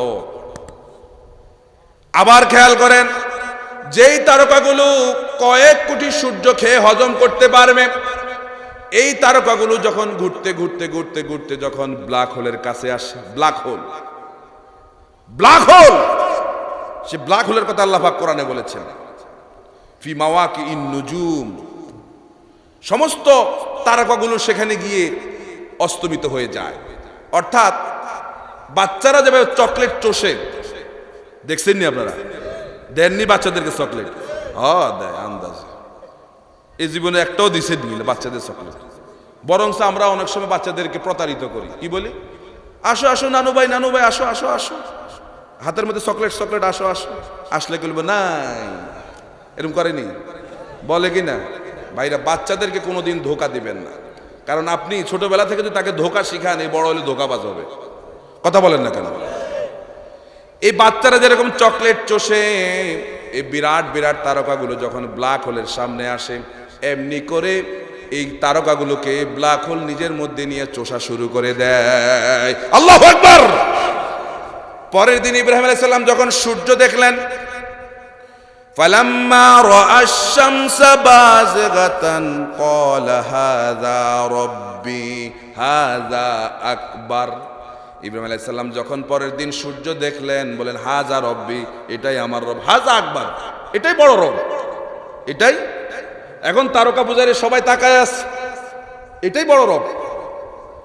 এরপরে ফালাম্মা আফালাত ক্বালা ইয়া কওমি ইন্নী বারিউম মিম্মা তুশরিকুন। এরপরে সূর্য যখন সন্ধ্যাবেলায় যখন অস্তমিত হয়ে গেল, শুনতেছেন কথা? সূর্য যখন সন্ধ্যাবেলায় অস্তমিত হয়ে গেল, ইব্রাহিম আলাইহিস সালাম বললেন, যেগুলো অস্তমিত হয়ে যায় এগুলো আমাদের রব হতে পারে না, সুতরাং তারকা, চন্দ্র, সূর্য এগুলো আমাদের রব নয়। এগুলোর রব কে? তারকার, এগুলোর রব আল্লাহ, আমাদের রব। সুতরাং হে আমার সম্প্রদায়, আমাদেরকে যারা পথ প্রদর্শন করে না, আমরা আমাদের মহান প্রতিপালকের যদি আমাদেরকে পথ প্রদর্শন না করে, তাহলে আমরা ধ্বংস হয়ে যাব। এবং ইন্নী বারিউম মিম্মা তুশরিকুন, হে আমার সম্প্রদায়, তোমরা যেসব বিষয়ে শরীক করতেছ, আমরা এই সমস্ত বিষয় থেকে কি মুক্ত। এরপর তিনি বললেন, ইন্নী ওয়াজ্জাহতু ওয়াজহিয়া লিল্লাযী ফাতারাস সামাওয়াতি ওয়াল আরদা হানিফা ওয়া মা আনা মিনাল মুশরিকিন। নিশ্চয় আমি আমার চেহারা ঘুরাইয়া দিলাম, মুখ ঘুরাইয়া দিলাম। অর্থাৎ এটা অভিনব যে দাওয়াত, যে আমি এতক্ষণ তোমাদেরকে যে কথাগুলো বলছি, এগুলো থেকে আমি এখন মুখ ঘুরাইয়া নিলাম। কোন দিকে? যিনি আসমান জমিন নবমণ্ডল ভূমণ্ডলের যিনি মালিক, তার দিকে আমি আমার একনিষ্ঠভাবে মুখ ঘুরাইয়া নিলাম। ও আনা মিনাল মুশরিকিন, আমি কিন্তু তোমাদের মতো মুশরিক। এই তারকা পূজারীদেরকে দাওয়াত দিয়ে দিলেন। তারাও ইব্রাহিম আলাইহিস সালামের দাওয়াত গ্রহণ করলো না। একে একে মূর্তি পূজারীও দাওয়াত গ্রহণ করে নাই, তারকা পূজারীরা দাওয়াত গ্রহণ করলো না। দুই জায়গায় গিয়ে ইব্রাহিম আলাইহিস সালাম যখন প্রতারিত হয়ে গেলেন, এবার তিনি চিন্তা করলেন, এবার একটা অ্যাকশনে যাওয়া লাগবে। অ্যাকশনে যাওয়া লাগবে কিনা? কারণ মানুষদেরকে তো বাঁচাইতে হবে, ঠিক কিনা? কারণ ইব্রাহিম আলাইহিস সালাম যে সঠিক, এটা কেমনে বুঝলেন? এটা এই জন্য এইভাবে বোঝা গেছে যে আল্লাহ পাক ইব্রাহিম আলাইহিস সালামকে পরিচালিত করছেন, ঠিক কিনা? মহান মালিক ইব্রাহিম আলাইহিস সালামকে পরিচালনা করছেন, সুতরাং ইব্রাহিম আলাইহিস সালাম সঠিক পথে আছেন। এভাবে করে এবার তিনি চিন্তা করলেন, এই লোকগুলো যে সমস্ত জিনিসের পূজা করে, এবার এগুলোকে ভাঙা লাগবে। এগুলো কি করতে হবে? ভাঙতে হবে। সিদ্ধান্ত চলে আসলো মাথার মধ্যে, ভেঙে ফেলবে। যাই হয়, বাঁচাইবেন কে? সিদ্ধান্ত নিছে। আমরা অনেক সময় এরকম কঠিন সিদ্ধান্ত আমাদেরকে নিতে হবে, ঠিক কিনা বলেন? এরকম কঠিন সিদ্ধান্ত আমাদের জীবনে আসবে, যখন আমাদের কথা শুনবে না, তখন আমাদের পিতা ইব্রাহিম আলাইহিস সালামের মতো এরকম সিদ্ধান্ত আমাদেরকে নেওয়া লাগবে। কথা বলেন ঠিক কিনা? কারণ আল্লাহর জমিনে আল্লাহর দ্বীনকে প্রতিষ্ঠিত করার জন্য যে কোনো কঠিন সিদ্ধান্ত নিতে আমরা রাজি আছি। আমরা রাজি আছি কিনা বলেন? রাজি আছি কিনা? প্রিয় ভাইরা আমার, ইব্রাহিম আলাইহিস সালামের চিন্তা হলো মূর্তি ভেঙে ফেলবে। সম্প্রদায়ের লোকেরা একদিন এসে বলল, ইব্রাহিম চলো, আমরা সকলে মিলে মেলায় যাচ্ছি, চলো চলো মেলায় চলি। কি মেলা? বৈশাখী মেলা। কি মেলা? আর তখন তো বৈশাখী মেলা ছিল না, তখন কি মেলা ছিল? ওকাজ মেলা। আরবের তখন বিখ্যাত একটা মেলা ছিল আরব দেশে, ওকাজ মেলা। যে চলো আমরা সকলে মিলে মেলায় চলে যাই, দেশে কেউ থাকবে না, সবাই যাবে কোথায়? মেলায়। তো ইব্রাহিম আলাইহিস সালাম বলেন যে আমার তো মেলায় যাওয়া সাজে। দেখবেন এই বৈশাখী মেলা আমাদের অনেক হুজুররাও মেলা যায়, দেখছেন নি? তা আমি সবসময় বলি আরবদের সেই ওকাজ মেলা বর্তমান এডিশন হচ্ছে আপনার বৈশাখী মেলা।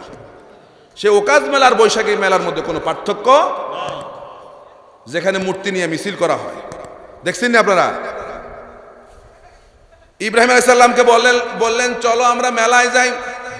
তিনি বললেন ফাকালা ইন্নী সাকিম, তিনি বললেন আমি অসুস্থ। কি বলছে? আমি অসুস্থ, আমি যাইতে পারবো না। কি রোগ? মূর্তি ভাঙার রোগ। কি রোগ? মূর্তি ভাঙার। মনে মনে আছে না নাই? প্রিয় ভাইরা আমার, আল্লাহ পাক বলেন সূরা সাফফাতের মধ্যে বলেন ফাতাওয়াল্লাউ আনহু মুদবিরিন, সম্প্রদায়ের লোকেরা সবাই যখন মুখ ফিরিয়ে মেলার দিকে যখন চলে গেল, ফারাগা ইলা আলিহাতিহিম ফাকালা আলা তাআকুলুন। ইব্রাহিম আলাইহিস সালাম যখন সম্প্রদায় গ্রামের মধ্যে একা হয়ে গেলেন, এবার তিনি কোথায় ঢুকছে? মূর্তির ঘরে ঢুকছে, যায় খোদার ঘরে যায় ঢুকছে। যায় তিনি এবার তাদেরকে প্রশ্ন করতেছেন আলা তাকুলুন, তোমরা কি খাও না? কারে বলতেছে? মূর্তি ঘুরে বলতেছে। দেখছে যে সামনে অনেক খাবার পড়ে আছে। আলা তাকুলু, তোমরা কি খাও না? এটি কোরআনের কথা, আমার কথা না, কোরআন বলছে। মা লাকুম লা তানতিকুন, তোমরা কি কথা বলতে পারো না? ইব্রাহিম আলাইহিস সালাম জানেনি এরা যে খাইতে পারে না, কথা বলতে পারে না, জানেনি, একটু মজা করে। কি করে? সুতরাং এরকম মজা জায়েজ আছে না নাই? এই যে আমাদের যে 10 হাতি 9 হাতি হাবিজাবি যেগুলো বানায়, এদের কাছে জিজ্ঞেস করেন তোমরা কি খাও না? তোমরা কি কথা বলতে পারো না? এরা খায়নি। ওই যে বলে কয় ঠাকুর ঘরে কে রে? আমি কলা খাই না। এক সোরা ঢুকছে এটার মধ্যে। কথা বুঝছেন কি? কে ঢুকছে? সোরা। এখন বাইরে থেকে এক লোক বলতেছে ঠাকুর ঘরে কে রে? আমি কলা। আরে তোরে জিজ্ঞেস করছে কিনা তুই কলা খাস কিনা, এটা জিজ্ঞেস করে না, কে রে জিজ্ঞেস করছে, ঠিক কিনা? তো এরকম ইব্রাহিম আলাইহিস সালাম যায় জিজ্ঞেস করতেছে যে আলা তাকুলুন, তোমরা কি খাও না? এতগুলো খাবার সামনে দেওয়া, খাচ্ছ না কেন?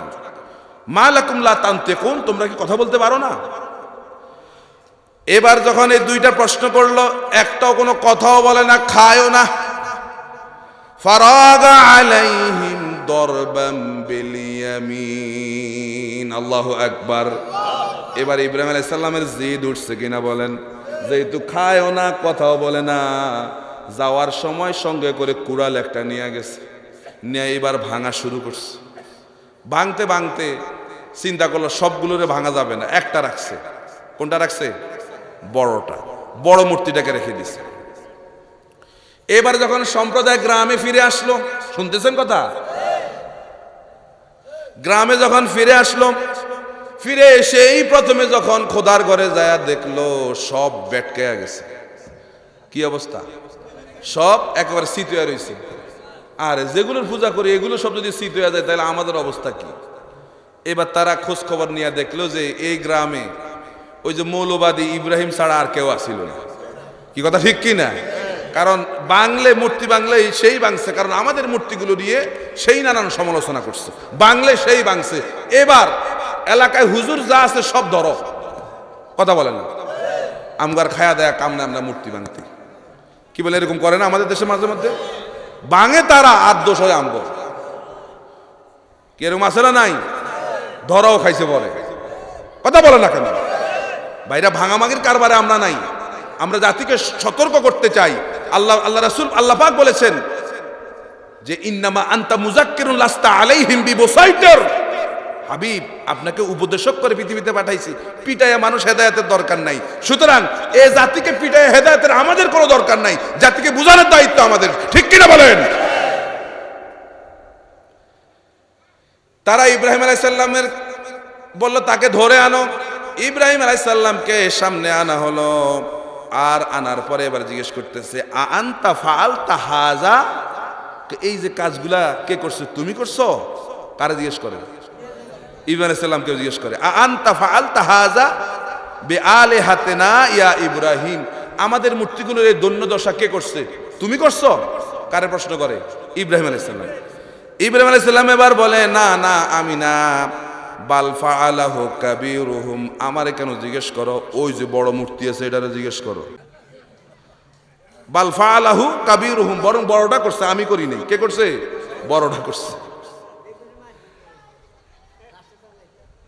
ফাসআলুহুম ইন কানু ইয়ানতিকুন, হ্যাঁ জিজ্ঞেস করো যদি সে কথা বলতে পারে, যদি কথা বলতে পারে তাহলে এরে জিগাও। এবার নেতা সম্প্রদায়রা একেবারে অসহায় হয়ে গেল, লজ্জাবোধ হয়ে গেল, লজ্জা পেয়ে গেল।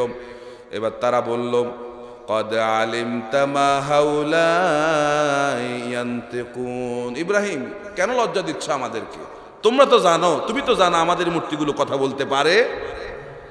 ইব্রাহিম আলাইহিস সালাম সুযোগ পাইছে কিনা, এই সুযোগে তিনি দাওয়াত দিয়ে দিলেন। তিনি বললেন ক্বালা আফাতা'বুদুনা মিন দুনিল্লাহি মা লা ইয়ানফা'ুকুম শাইআ ওয়া লা ইয়াদুররুকুম, তাহলে তোমরা এমন খোদার ইবাদত কেন করো যারা কিছুই করতে পারে না, যারা তোমার উপকারও করতে পারে না ক্ষতিও করতে পারে না, এমন খোদার ইবাদত কেন করো? প্রিয় ভাইরা আমার, এবার ইব্রাহিম আলাইহিস সালাম তাদেরকে এবার একটু মারতেছে, তিনি বললেন খোঁচা মারতেছে, হ্যাঁ উফিল লাকুম ওয়া লিমা তা'বুদুনা মিন দুনিল্লাহি আফালা তা'কিলুন, তোমাদের জন্য দিক দূর মিয়া, তোমরা আল্লাহ ব্যতীত যাদের পূজা করো, আল্লাহ ব্যতীত এদের পূজা কেন করো? তোমরা কি বুঝো না এরা কথাও বলতে পারে না, এরা তোমাদের কোনো উপকারও করতে পারে না, কোনো ক্ষতিও। এই অবস্থা যখন হয়ে গেল, এবার সম্প্রদায়ের লোকেরা সকলে মিলে ইব্রাহিমের উপর রাগান্বিত হয়ে গেল যে ইব্রাহিম যে আমাদের বিরাট ক্ষতি করে ফেললো, ইব্রাহিমকে এর শাস্তি ভোগ করতে হবে। সুতরাং একে যেন কোনো শাস্তি দিলে হবে না, একে এমন শাস্তি দিতে হবে যেন ভবিষ্যৎ যারা এই কথা চিন্তা করে, মূর্তি ভাঙার চিন্তা করে, তারা যেন ইব্রাহিমের শাস্তি দেখে যেন আটকে ওঠে। এবার তারা ইব্রাহিম আলাইহিস সালামকে পুড়িয়ে মারার সিদ্ধান্ত নিল। তবে হ্যাঁ, তারা যে সিদ্ধান্তই নিয়ে থাকুক না কেন, তারা যে চিন্তা করুক না কেন, ইব্রাহিমের সন্তানরা চিরকাল ইব্রাহিম যে চিন্তা করেছে তার সন্তানরাও একই চিন্তা করবে ইনশাআল্লাহ, ঠিক কি না? কারণ আমরা আল্লাহ ছাড়া কাউকে ভয় করি। প্রিয় ভাইরা আমার, এরপরে তারা নমরুদের কাছে গিয়ে গোটা ঘটনাটা বলল। নমরুদ বলল যাও ইব্রাহিমকে ধরে আনো, আমার দরবারে নিয়ে আসো। নমরুদ একদিন দুই দিন না 400 বছর পর্যন্ত রাজত্ব করছে। কয়শো বছর? দেখবেন যারা ক্ষমতায় বেশি থাকে এরা একসময় আল্লাহরও ভুলে যায়। কথা ঠিক না ব্যাঠিক? কথা ঠিক না ব্যাঠিক? নমরুদ যখন ক্ষমতা পেয়ে গেছে, 400 বছর যখন সে ক্ষমতায়, এখন সে আর আল্লাহ মাবুদ কিছুই জানে না। সে নিজেকে নিজে খোদা মনে করে বসছে। সে নিজেকে নিজে খোদা দাবি করত। সে বলতো যে আমার চাইতে শক্তিধর আর কে আছে, আমি তো বড় শক্তিধর, আমি তো বড় খোদা। নমরুদ কথা বলতো। নমরুদ ইব্রাহিম আলাইহিস সালামকে যখন দরবারে আনা হলো, নমরুদ প্রশ্ন করলো ইব্রাহিম তুমি যে খোদার দাওয়াত দাও তার বৈশিষ্ট্য কি, তার গুণাগুণ কি? ইব্রাহিম আলাইহিস সালাম বলেন রব্বিয়াল্লাযী ইউহয়ী ওয়া ইউমীত, আমার রব হচ্ছেন এমন যিনি জীবন দেন, যিনি মৃত্যু দেন। যিনি জীবন দিতে পারেন, যিনি মৃত্যু দিতে পারেন, তিনি হচ্ছেন আমার রব। এখন নমরুদ কমা এটা তো আমিও পারি। এটা কে পারে? এটা তো আমিও পারি। নমরুদ বলল আনা উহি ওয়া ইউমীত, আমিও জীবন দিতে পারি, আমিও মৃত্যু দিতে পারি। সঙ্গে সঙ্গে সে তার কারাগার থেকে দুইজনকে নিয়ে আনলো সামনে, ইব্রাহিম আলাইহিস সালামের সামনে। একজনের কল্লা ফেলে দিলেন আর একজনকে ছেড়ে দিলেন। কই দেখো আমি মৃত্যু দিছি আবার আমি জীবন দিছি, তো এটা তো আমিও পারি, সুতরাং আমি তো খোদা। কথা বুঝেননি? সোরারের সৈন্য যখন মাথায় লয়, ঠিক কি না? এবার ইব্রাহিম আলাইহিস সালাম বলেন আমার আল্লাহর আরো গুনাহগুণ আছে। فإن الله يأتي بالشمس من المشرق فأتي بها من المغرب। আমার আল্লাহর আরেকটা গুণ হচ্ছে রব্বুল আলামিন প্রতিদিন পূর্ব দিক থেকে সূর্য উঠান আর পশ্চিম দিকে অস্তমিত করেন। তুমি যদি খোদা হও তাহলে একদিনের জন্য পশ্চিম দিক থেকে সূর্য উঠাইয়া দেখাও।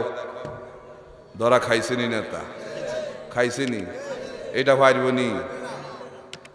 এই সেনারাও সব একদিন ধরা খাবে, ঠিক কিনা কর, ঠিক কিনা?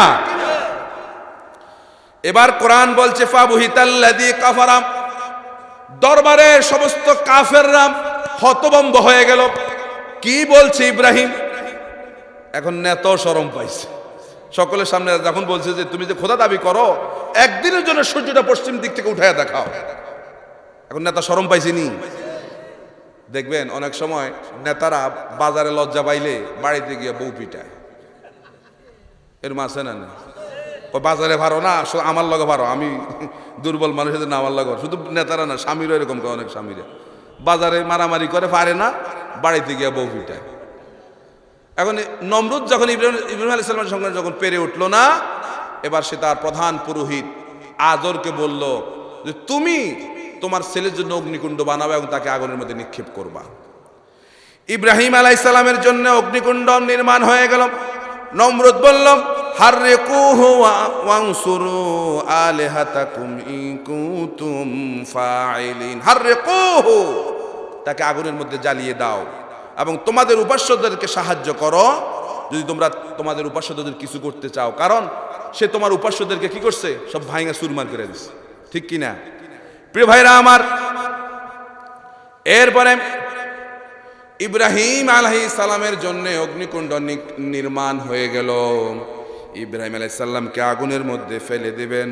সহিহ বুখারীর মধ্যে এসেছে, আব্দুল্লাহ ইবনে আব্বাস রাদিয়াল্লাহু তাআলা আনহু হতে বর্ণিত, তিনি বলেন যখন ইব্রাহিম আলাইহিস সালামকে অগ্নিকুণ্ডে নিক্ষেপ করবে, সঙ্গে সঙ্গে ইব্রাহিম আলাইহিস সালাম একটা দোয়া পড়লেন, হাসবুনাল্লাহু ওয়া নি'মাল ওয়াকিল নি'মাল মাওলা ওয়া নি'মান নাসির। সমস্ত নবী এবং রাসূলরা যখনই বিপদে পড়ছেন তারা এই দোয়াটা করছেন।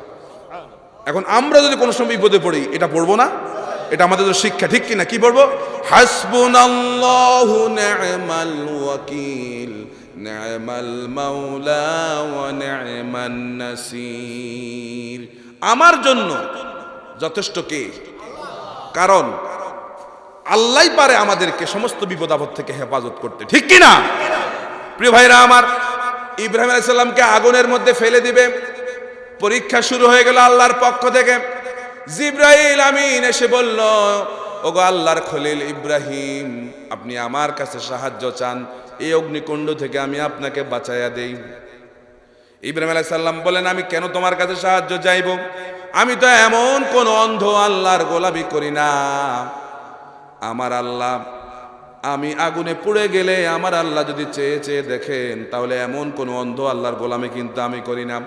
আর হ্যাঁ, আমি যদি আগুনে পুড়ে যাই, আমার আল্লাহ যদি আমার এই পুড়ে যাওয়ার উপর যদি সন্তুষ্ট থাকে, তাহলে অমন আল্লাহকে খুশি করার জন্যে 1000 বার আমি এই আগুনে পুড়তে রাজি আছি।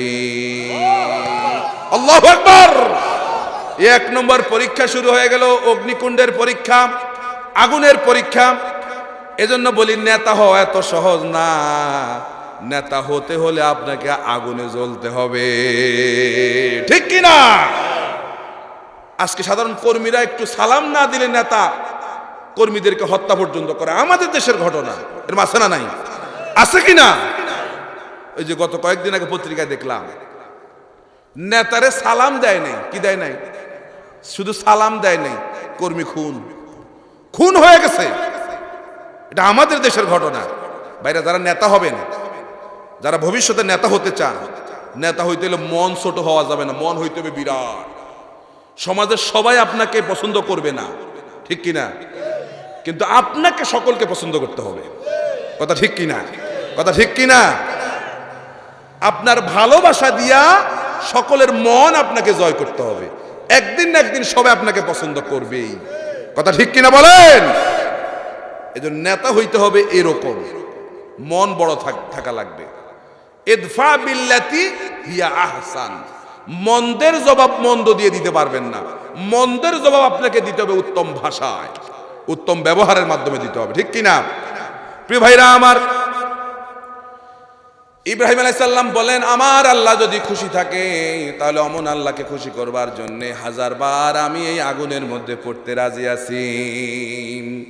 রব্বুল আলামিন আগুনকে নোটিশ করে দিলেন, কুল্লা ইয়া নারু কুনি বারদান ওয়া সালামান আলা ইব্রাহিম। এই আগুন আমার বন্ধু, আমার খলিলের উপর শান্তিদায়ক ঠান্ডা। এখন আগুনের বাবার কি আর ক্ষমতা আছে জ্বালাবার? এখন আগুন ইব্রাহিম আলাইহিস সালামকে জ্বালাইতে পারে না। নমরুদ তার প্রাসাদের ছাদে বসে বসে এই দৃশ্য যখন দেখলো, নমরুদ এবার আগুনকে ডাক দিয়া বলল, আগুন ব্যাপার কি? গোটা জাতি মিলে তোমার পূজা করলাম, তুমি আমার শত্রু ইব্রাহিম আলাইহিস সালামকে কেন জ্বালাইতে পারো না? তুমি কি তোমার ধার্য শক্তি হারিয়ে ফেলছো নাকি তুমি তোমার জ্বালাবার ক্ষমতা হারিয়ে ফেলছো? আগুনের জবাব খুলে গেল। আগুন জবাব দিল, নমরুদ, আমি আমার ধার্য শক্তি হারিয়ে ফেলেছি কিনা, জ্বালাবার ক্ষমতা হারিয়ে ফেলেছি কিনা, যদি টেস্ট করতে চাস, যদি প্রমাণ করতে চাস, তুই আয়। কে আয়? তুই আয়। নোয়া খাইলে বাসায় মারলাম আর কি। তুই আয়, তোরে শুদ্ধাম গোটা জাতিকে, গোটা পৃথিবীটাকে জ্বালায়া দিতে পারি, কিন্তু আল্লাহর খলিলের গায়ের একটা পশম জ্বালাবার ক্ষমতা আমার না। দেখেন, ইব্রাহিম আলাইহিস সালাম ঈমান ছিল কার উপর? বিশ্বাস ছিল কার উপর? ভরসা ছিল কার উপর? এজন্য কবি বলেন, আজ भी हो जो इब्राहिम का ईमान पैदा आगे कर सकती है एक अंदाजे गुलिस्ता पैदा। আজও কোথাও যদি হয় ইব্রাহিমের ঈমান বিদ্যমান, করতে পারে অগ্নিকুণ্ডে খুবসুরত এক গুলিস্তান। আজও কোথাও যদি ইব্রাহিমের সন্তানদেরকে যদি আগুনে ফেলে দেওয়া হয়, যদি জেলে বন্দি করে রাখা হয়, আর ইব্রাহিমের সন্তানদের মধ্যে যদি ইব্রাহিমের মতো ঈমান যদি আসে, তাহলে সেই জেলকে, সেই ফুলের বাগানকে, সেই অগ্নিকুণ্ডকে আল্লাহ পাক ফুলের বাগান বানায় দিতে পারেন। পারেন কিনা বলেন? এখন ইব্রাহিম আলাইহিস সালাম অগ্নিকুণ্ড থেকে মুক্তি পাওয়ার পর এবার তিনি জাতিকে ডাক দিলেন, জাতির সামনে শেষ কথা বললেন যে, জাতি, তোমরা আমাকে এই এলাকায় থাকতে দিলা না, আমি এখন চলে যাচ্ছি। ইন্নী যাহিবুন ইলা রাব্বি সায়াহদিন। আমি চললাম এমন একদিকে যেদিকে আমার রব আমাকে পথ দেখাবেন। সুবহানাল্লাহ। কয়, এমন দেশে আর থাকবো না যেই দেশে বাবা তার সন্তানকে আগুনের মধ্যে ফেলে দেয়, এমন দেশে আমি আর থাকবো। ইব্রাহিম আলাইহিস সালাম হিজরত করলেন, চলে গেলেন ফিলিস্তিনের পাশেই কেনানে চলে গেলেন। কেনানে গিয়ে তিনি যাওয়ার সময় সঙ্গে দুজন নিয়ে গেছেন, যে দুজন তার প্রতি ঈমান এনেছিল। একজন হচ্ছে স্ত্রী সায়রা আলাইহিস সালাম, আর একজন হচ্ছে ভাতসপুত্র হযরত লূত আলাইহিস সালাম। এই দুইজনকে সঙ্গে নিয়ে তিনি কেনানের দিকে চলে গেলেন। কেনানে যাওয়ার পর সেখানে নতুন করে আবার সমস্যা সৃষ্টি হয়ে গেল, নানান দুঃখ দুর্দশা, সেখানে আবার পরীক্ষা শুরু হয়ে গেল। আল্লাহ পাক কোরআনুল কারিমে বলেন যে কেনানে যাওয়ার সময় কি অবস্থা হয়েছিল তাদের। ওয়ানাজ্জাইনাহু ওয়া লূতা ইলাল আরদি আল্লাতী বারাকনা ফিহা লিল আলামিন। যে আমি তাকে মুক্তি দিলাম আগুন থেকে। মুক্তি দেওয়ার পরে তিনি তার লূতকে, ভাতসপুত্র লূতকে নিয়ে চলে গেলেন। স্ত্রীর কথা বললেন না। স্ত্রীর বিষয়টাকে হাইট রাখছেন আল্লাহ পাক। হাইট বুঝুন তো, গোপন রাখছেন। মহিলাদের বিষয়টা কি রাখলেন? গোপন রাখলেন। আর আমরা যারা আছি, আমরা এখন মহিলাদেরকে যত বেশি প্রকাশ করতে পারি তত বেশি খুশি হই। কি কথা ঠিক না? ঠিক। গাড়িতে কে আছে? তোমার ভাবি। দেখো দেখো, আসো আসো, কথা বলো, এই তো গাড়ির গ্লাস খুলে দেয়, দেখো তোমার ভাবি। অথচ আল্লাহ পাক এখানে লূত আলাইহিস সালামের কথা বলছেন যে ভ্রাতুষ্পুত্র নিয়া ইব্রাহিম চলে গেলেন দেশ থেকে। স্ত্রী সঙ্গে ছিল কিন্তু স্ত্রীর কথা বলেন নাই, কারণ মহিলারা সব সময় গোপন থাকবে। মহিলা শব্দটাই হচ্ছে গোপনীয় শব্দ, ঠিক কি না? এখন আমাদের অনেক পুরুষরা স্বামীরা এমন আছে, মাঝে মধ্যে এমন কথা বলে, স্ত্রীদেরকে সাজায় গুছায় রাস্তায় নিয়ে আসে আর বলে যে আমার স্ত্রীর পর অধিকার শুধু কি আমারই আছে, এলাকাবাসীর হক নাই। এলাকাবাসীর কি নাই? কি নাই? হক। বউরে এক্সিবিশন করার আর এলাকার মানুষের হক আদায় করে।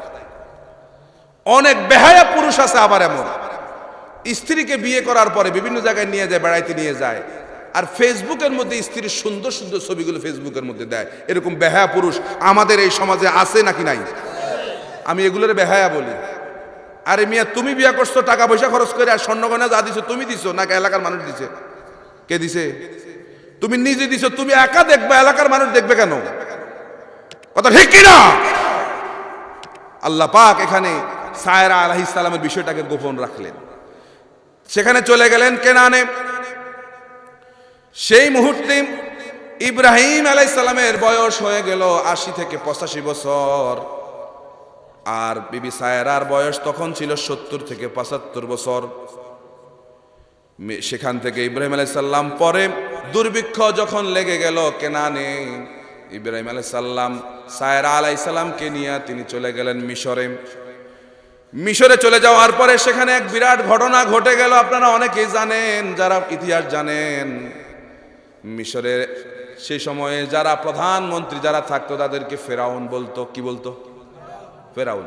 তবে যে ফেরাউনের কথা মুসা আলাইহিস সালামের সঙ্গে বলা হয়েছে এই ফেরাউন না। আমাদের যেমন রাষ্ট্রপতি, সেখানে বলা হতো কি? ফেরাউন। অর্থাৎ যেই রাষ্ট্রপতি হইতো তারে কি কইতো? ফেরাউন বলতো। এখন এটাই ছিল তাদের রাষ্ট্রীয় নীতি, যে যেই রাষ্ট্রের প্রধান চেয়ারে বসবে তার পরিচয় কি থাকবে? ফেরাউন। এখন সেই ফেরাউনের এমন একটা নীতি ছিল যে এই সমাজে কোনো নতুন মহিলা আসলেই তাকে সে ভোগ করবে, তার লালসা সেখানে মিটাবে, এটাই তার ছিল সিদ্ধান্ত। এরকমই নিয়ম ছিল সেই সমাজে। এখন ইব্রাহিম আলাইহিস সালাম যখন তার স্ত্রী সায়রা আলাইহিস সালামকে নিয়ে যখন সঙ্গে নিয়ে যখন ঢুকলেন, সেখানে আরেকটা নীতি ছিল এমন, যদি স্ত্রীর সঙ্গে যদি তার স্বামী আসে তাহলে তারা স্বামীকে হত্যা করত আর স্ত্রীকে নিয়ে যাইত। আর যদি সেখানে বলতো যে আমার বোন, ভাই বললে তাকে আর হত্যা করতো না। ইব্রাহিম আলাইহিস সালাম জীবনে 3টা মিথ্যা কথা বলছেন। কয়টা? কেন বললেন এটার ব্যাখ্যা আমি দেব ইনশাআল্লাহ। আর এগুলো কিন্তু আসলে মিথ্যা কথা না। ইব্রাহিম আলাইহিস সালামকে যখন জিজ্ঞেস করলো সেই ফেরাউনের লোকেরা, তুমি যে যাকে নিয়ে এসছো তোমার কি হয়? ইব্রাহিম আলাইহিস সালাম বললেন আমার বোন। আমার স্ত্রীর কি বলছে? বোন বলছে। কেন? বাঁচার জন্য। এখন ইব্রাহিম আলাইহিস সালামকে রেখে দিয়া ফেরাউন স্ত্রী সায়রা আলাইহিস সালামকে নিয়ে গেলেন, ভেতরের দিকে নিয়ে গেলেন তার খারাপ অবস্থা চরিতার্থ করার জন্য ভেতরে নিয়ে গেলেন। এবার বিবি সায়রা আলাইহিস সালাম, বুখারীর হাদিসের মধ্যে এসেছে যে ফালাম্মা দাখালাত সারাতু আলাল মালিক, যখন বাদশার দরবারে সারা আলাইহিস সালাম ঢুকলেন, কামা ইলাইহি ফাআকবালাত, তখন সেই ফেরাউন সায়রা আলাইহিস সালামের দিকে এগিয়ে আসলো তাকে ধরবার জন্য। তাতাওয়াদ্দা, সায়রা আলাইহিস সালাম সঙ্গে সঙ্গে ওযু করতে চলে গেলেন। তিনি ওযু করলেন, ওয়া তুসাল্লি, এবং সঙ্গে সঙ্গে নামাজের মধ্যে দাঁড়ায় গেলেন। নামাজের মধ্যে দাঁড়ায়া ওয়া তাকুলু, তিনি বলতে লাগলেন আল্লাহুম্মা ইন কুনতা তা'লামু আন্নী আমানতু বিকা ওয়া রাসূলিক, হে আল্লাহ। হ্যাঁ, শেষ করে দেব ইনশাআল্লাহ। পরীক্ষা আজকে একটাই শেষ ইনশাআল্লাহ। আগামী আমরা পরীক্ষাগুলো আবার আরেকদিন বলবো। হ্যাঁ, আজকে এখানে পরীক্ষা শেষ দিয়ে দেব ইনশাআল্লাহ। এরপরে সারা আলাইহিস সালাম বললেন যে ইন কুনতা তা'লামু, হে আল্লাহ আপনি যদি জানেন যে আন্নী আমানতু বিকা, আমি আপনার প্রতি ঈমান আনছি, এটা তো আপনি জানেন। ওয়া বিরাসূলিক, এবং আপনার রাসূল হযরত ইব্রাহিমের উপর আমার ঈমান আছে। ওয়া আহসানতু ফারজি, আমি আমার ইজ্জত হেফাজত করতে চাই। কেন? ইল্লা আলা জাওজি, আমার স্বামীর জন্য। আমার এই ইজ্জত আমার শুধুমাত্র কার জন্য? স্বামীর জন্য। ফালা তুসাল্লিত আলাল কাফেরা, তাহলে এই কাফেরের উপর আমারে বিজয় করুন। ইতিহাস বলছে ফেরাউন যখন সায়ের আলাইহিস সালামকে ধরতে গেল, সঙ্গে সঙ্গে তার হাত পা অবশ হয়ে গেছে, সে মাটির মধ্যে লুটিয়ে পড়ল। আল্লাহু আকবার! মাটির মধ্যে লুটিয়ে পড়ল। সায়ের আলাইহিস সালাম দেখলেন ফেরাউন যখন মাটির মধ্যে পড়ে গেল, এই ফেরাউন কিন্তু মূসা আলাইহিস সালামের ফেরাউন না, বাদশা, সেই সময়কার বাদশা। সায়ের আলাইহিস সালাম আল্লাহর দরবারে দোয়া করলেন, রব্বুল আলামিন ফেরাউনকে সুস্থ করে দাও, আর না হলে জাতি বলবে, তার লোকেরা মনে করবে আমি ফেরাউনকে মেরে ফেলছি। ফেরাউন আবার সুস্থ হয়ে গেল, আবার ধরতে গেল, আবার হাত পা অবশ হয়ে গেল, আবার মাটিতে পড়ে গেল। এইভাবে এক এক করে 3 বার সেই মাটির মধ্যে লুটিয়ে পড়ল। 3 বারের পরে সে উঠে বলল, এই শয়তান রে আনছে কে রে, এই শয়তান রে আনছে কে, যা নিয়ে যা। সে যখন তার কাম চরিতার্থ করতে পারে নাই, এবার বলে শয়তান আনছে কে, যা নিয়ে যা, তারা ইব্রাহিমের কাছে নিয়ে যা। তিনি সেখান থেকে মুক্তি পেয়ে কয়, শুধু নিস না, সঙ্গে একটা বান্দিও দিয়ে দে, একটা কর্মচারিণীও দিয়ে দে। হাজরা আলাইহিস সালামকে সঙ্গে দিয়ে দেওয়া হলো। সুবহানাল্লাহ বলেন না। হাজরা আলাইহিস সালামের ব্যাপারে কেউ কেউ বলেন তিনি সায়েরা আলাইহিস সালামের কর্মচারিণী ছিলেন, আবার কেউ কেউ বলেন তিনি এক রাজার মেয়ে ছিলেন, নানান কথাবার্তা আছে। যাক, এখানে এই কথাটা এভাবে এসছে যে হাজরা আলাইহিস সালামকে তার কর্মচারী হিসেবে দিয়ে দেওয়া হলো। পরবর্তীতে ইব্রাহিম আলাইহিস সালাম হাজরা আলাইহিস সালামকে বিয়ে করে তিনি তাকে সঙ্গে নিয়ে চলে গেলেন। তিনি যখন মিশরে চলে গেলেন, মিশরে যখন তিনি অবস্থান করতেছেন, তখনই আল্লাহ পাক সেখানে ইব্রাহিম আলাইহিস সালামের, হাজরা আলাইহিস সালামের ঘরে এক সন্তান দান করলেন। কি সন্তান? একটা সন্তান দান করলেন। ইব্রাহিম আলাইহিস সালাম আল্লাহর কাছে দোয়া করলেন। এখন কি দোয়া করলেন? রব্বি হাবলি মিনাস সলিহিন, আয় আল্লাহ আমার একটা নেক সন্তান দান কর। ভাইরা, এর আগে এই কথাটা বলে আমি শেষ করব। ওই যে সন্তানটা আসছে পৃথিবীতে, ইসমাইল আলাইহিস সালাম আসছে, এই ঘটনা আজকার বলবো না, ইনশাআল্লাহ অন্য একদিন বলবে। তো যে ইব্রাহিম আলাইহিস সালাম 3টা মিথ্যা কথা বলেছেন। কয়টা? হাদিস শরীফের মধ্যে এসেছে, হযরত আবু হুরায়রা থেকে বর্ণিত। তিনি বলেন, লাম ইয়াকযিব ইব্রাহিম আলাইহিস সালাতু ওয়াস সালাম ইল্লা সালাসা কাযিবাত, যে ইব্রাহিম আলাইহিস সালাম 3টা মিথ্যা কথা ছাড়া আর কোনো মিথ্যা কথা তিনি বলেন না। কয়টা মিথ্যা কথা বলছে? 1 নম্বরে মেলায় যাবার অজুহাতে, যে মেলায় যখন যাবে ইব্রাহিম আলাইহিস সালাম তখন কি বলছেন? ইন্নী সাকিম, আমি অসুস্থ। আসলে কি ইব্রাহিম অসুস্থ ছিলেন? তিনি কি বলছেন? আমি অসুস্থ। 2 নম্বরে যখন মূর্তি, তারা জিজ্ঞেস করলো মূর্তি ভাঙলো কেন, তিনি বললেন আমি ভাঙি নাই, বাল ফাআলাহু কাবীরুহুম হাযা, বরং বর্ডারে জিজ্ঞেস করে হয়তো এরা ভাঙছে। তাহলে সেখানে 2 নম্বর মিথ্যা কথা বলছে। আর 3 নম্বরে মিশরের লম্পট রাজা ফেরাউন যখন তার স্ত্রীকে ভোগ করতে যাবে, তখন তিনি বলছেন এ আমার বোন। এই 3টা মিথ্যা কথা বলছে। তো এখন হাদিসের ভাষা অনুযায়ী এগুলো যদিও মিথ্যা বলা যায়, মিথ্যা দেখা যায়, আসলে কিন্তু মিথ্যা।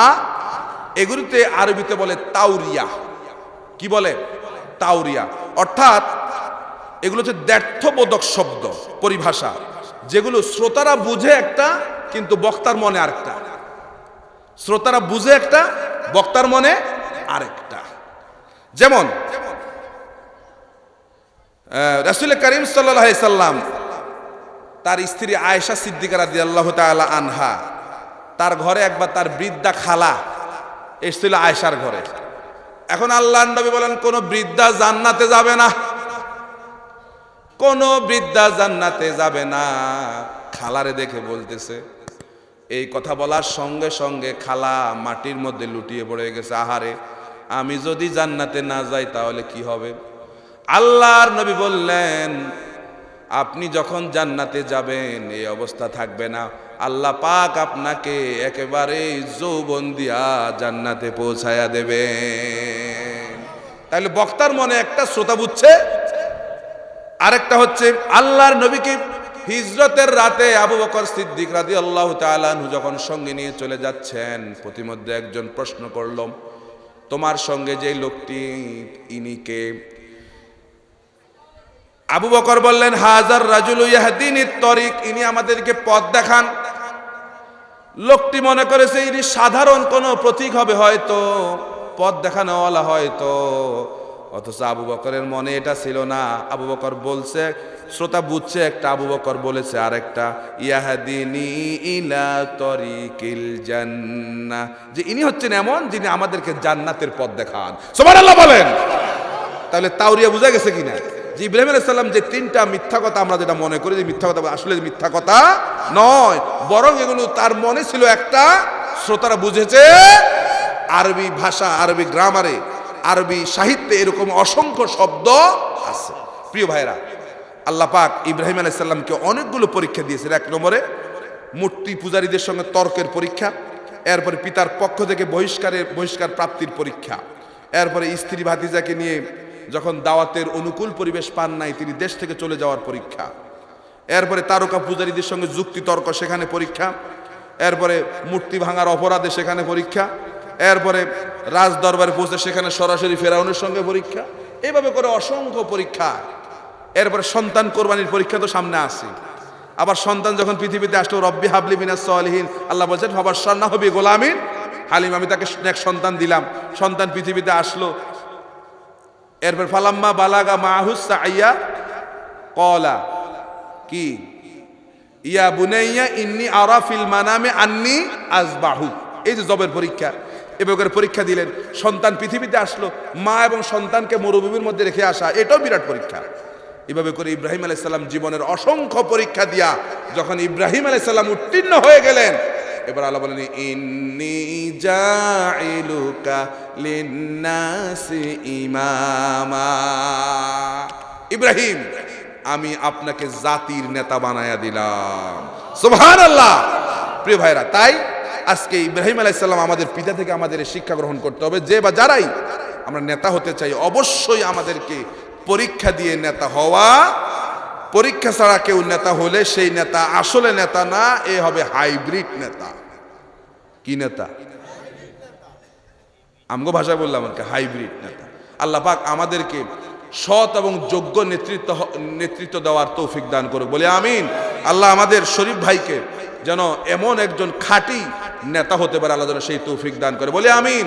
মন আকাশের মতো বিশাল করতে হবে, যাদের মন ছোট সবসময় আকাশের দিকে তাকাবেন। আকাশ যত বিশাল আপনার মন থাকতে হবে এত বিশাল, ঠিক কিনা বলেন? আপনার এই মনে সকলকে জায়গা দিতে হবে।